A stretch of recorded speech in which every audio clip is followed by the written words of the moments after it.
मा कर्म जन्म कथनी करता विचारू, आ सृष्टिમાં तुझ વિના નથી કોઈ મારું। કોને કહું કઠણ યોગ તણો બળાપો,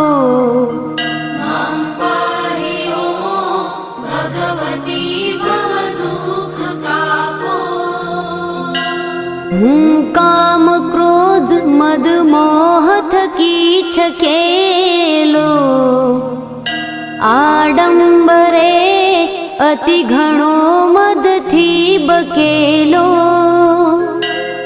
દોષો થકી દૂષિત ના કરી માફ પાપો,